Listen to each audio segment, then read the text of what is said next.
अस्सलाम वालेकुम गाइस, मैं हूं आलिया मलिक और मेरे साथ मान जी। और इस वक्त मैं मौजूद हूं पंजाब रंग चैनल पर। आप देख रहे हैं हमारे चैनल का नाम है पंजाब रंग। और साडे अपने पंजाब दे चैनल होए सायों छोड़े दिले अंदर तोड़े होए सायों छोड़े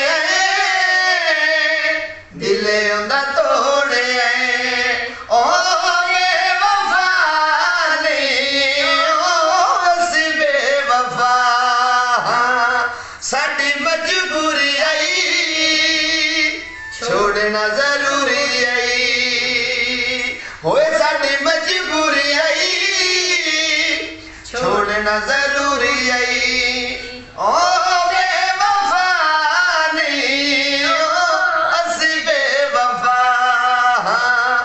असां ओनू छोड़े आए दिले ओंदा तोड़े आए दिले ओंदा तोड़े आए ओंदा हुण सामना कर जो सगिंदा नहीं इसे गाने अपने घर निकलिंदा नहीं होए साजो कराइए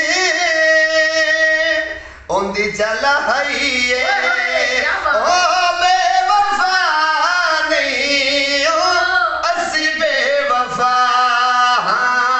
असां ओनू छोड़े आए दिले ओंदा तोड़े है दिले ओंदा तोड़े। क्या बात है जी, जबरदस्त जाकिर अली शेख, बहुत शुक्रिया जी, थैंक यू सो मच। और पंजाब रंग के बारे में आप कुछ कहना चाहेंगे? जी, हमारा चैनल है पंजाब रंग, आप देख रहे हैं, क्योंकि पंजाब रंग अपने ही एक रंग जमाता है। और आपने हमारे पंजाब रंग चैनल को लाइक करना है, सब्सक्राइब करना और हाँ शेयर करना मत भूलिएगा, क्योंकि आजकल जाकिर अली शेख और आलिया मलिक के उस पे सॉन्ग भी आएंगे और हाँ अच्छी आपको क्लिप्स भी देखने को मिलेंगे, क्योंकि आलिया मलिक तो जहाँ जाती है पंजाब रंग के साथ साथ अपने ही रंग जमा देती है। बहुत शुक्रिया जी, थैंक यू सो मच। होए सायों नू छोड़े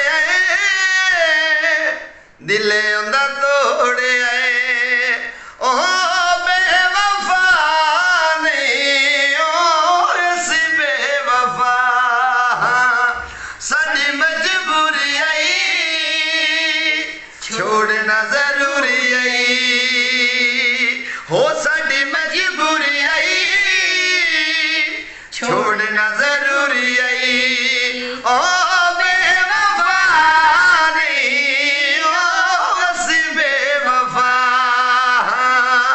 असां ओनू छोड़े दिले ओंदा तोड़े है दिले ओंदा तोड़े। असल दोस्तों, मैं थोड़ा अपना सिंगर जाकिर अली शेख चनेओन और तुसी देख रहे हो पंजाब रंग और इस चैनल नू लाइक कमेंट सब्सक्राइब करें। और एक तो मैंने दसना भूल जाना है कि मैं भी ना मेरे साथ मौजूद है सिंगर आलिया मलिक जी। हमारा एक न्यू सॉन्ग आ रहा है पंजाब रंग पे, देखिएगा, ईद का गिफ्ट होगा आप सबके लिए, बहुत ही मजा आएगा, एंजॉय कीजिएगा। और हाँ, हमारा पंजाब रंग चैनल जो है एक अपना ही रंग जमा देता है, जरूर इसे देखिएगा और लाइक करना है, सब्सक्राइब करना और शेयर करना मत भूलिएगा। Thank you so much ji, Allah Hafiz.